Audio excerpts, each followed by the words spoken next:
Ooh, first name Flabber, last name Gasted. Whoever the scriptwriter is for this year needs a raise. Cat Williams opened up a portal like Doctor Strange to start this year off. Catstradamus.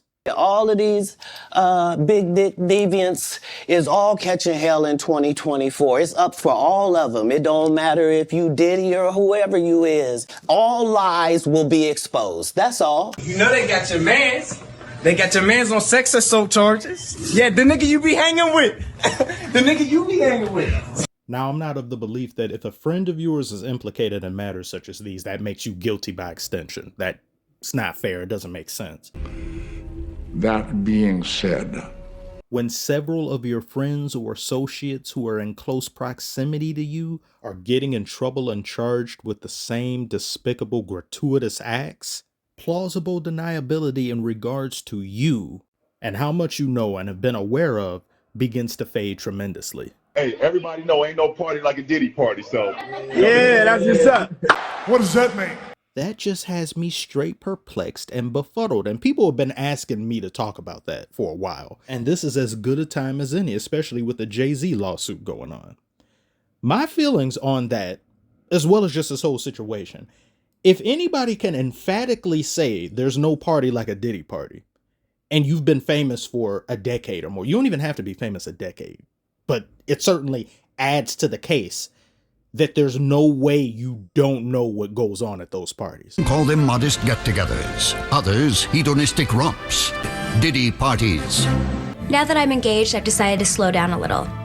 3 Diddy parties a week, maybe 4. Well, not including the weekends. It's hard to say which is more off the hook, a Diddy party or a Diddy after party, or a Diddy after party, which is basically a pre-party for the next Diddy party. This is some fucked up, repugnant shit. And that goes for everybody, including Beyonce.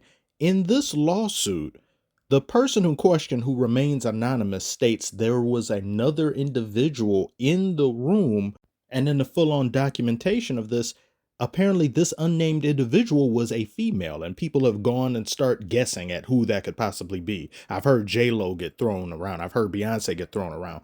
It's anyone's guess as to who that could be. But what people are doing right now is digging up Jay-Z's past, seeing when he met Beyonce and began to be involved with her romantically. And the dates look highly questionable. What was also questionable was Jay-Z's response that got deleted from Roc Nation's Twitter and then reposted with the additional sentence, "I look forward to showing you just how different I am," in response to this lawyer's suit against him. Jay-Z responded to this quick as hell. He didn't respond this quick to Nas. The average person sees these things and is growing ever more suspicious of the situation, which is completely understandable. Just look at this. 2 butt slaps, gluteus precision.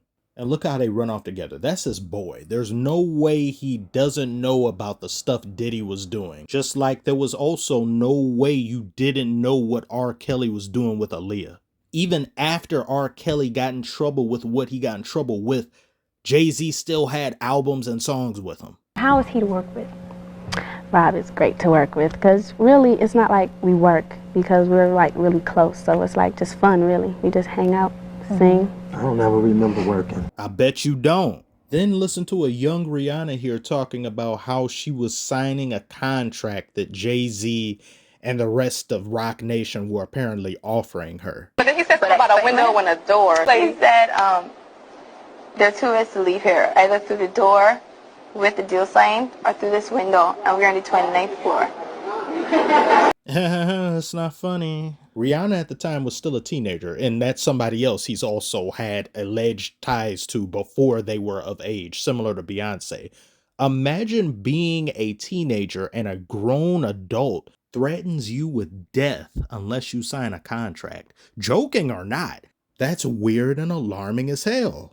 I'm not saying this allegation towards Jay-Z is true. I'm just saying he's got some dirt up under his fingernails. And unfortunately, with the way things are currently in today's climate, especially in social media world, if a friend or acquaintance of yours gets in this type of trouble, you get blamed as if you took part in it, even though you may have nothing to do with it. This individual could have been a mailman or bagged your groceries at a supermarket. And just because you were in proximity to them, people are going to start pointing fingers at you, saying either you should have known, you should have done something, or try to paint you in the same light. All based off of an allegation that hasn't gone through due process in a court of law. The court of public opinion now holds more sway than at any point in human history. The fallout and ramifications from this Jay-Z lawsuit are going to be massive, because I'm already seeing the negative effects being thrown at Kendrick. You got a song calling Drake a PDF file, yet the guy that hired you to do the Super Bowl is the real PDF file. You're a hypocrite. So because I say yes to a momentous opportunity and the guy that gave me this opportunity gets in trouble, I myself am now in trouble, as if I somehow knew he was doing this. You act like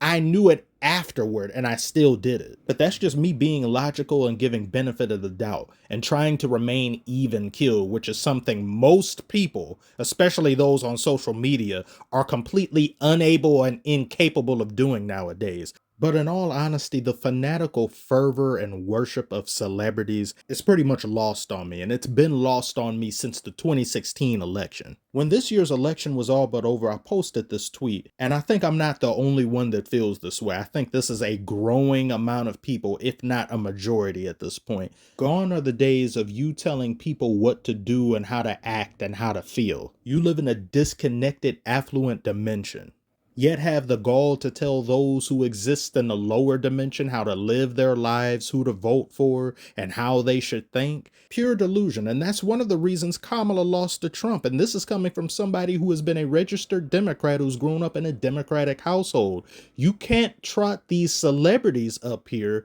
like Beyonce, Cardi B, and all of them and think that's going to win me over, especially when they're implicated in things such as this and aren't governed or bound by the same laws that we are. There were so many comments and posts strewn throughout social media pointing out how a lot of the celebrities that attended the rallies for Kamala attended Diddy parties as well. Yet you expect the people to acquiesce to their sentiments and who we should vote for in governing our lives and living our day-to-day?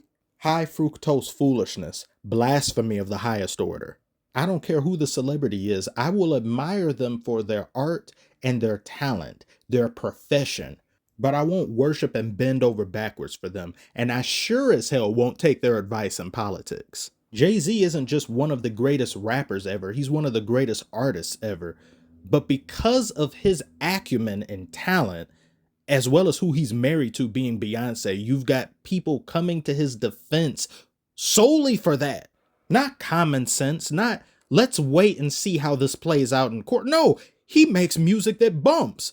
Beyonce makes too many bangers to ever be anything other than perfect. If you like it, then you should have put a ring on it. If you shut up. There were so many people defending Diddy just because of pop culture moments, just because he produced and made some songs they like, and were defending him tooth and nail until the video with Cassie came out. Then they started to backtrack and move the goalposts, and they're doing that right now with Jay-Z, but not for the reasons that make sense.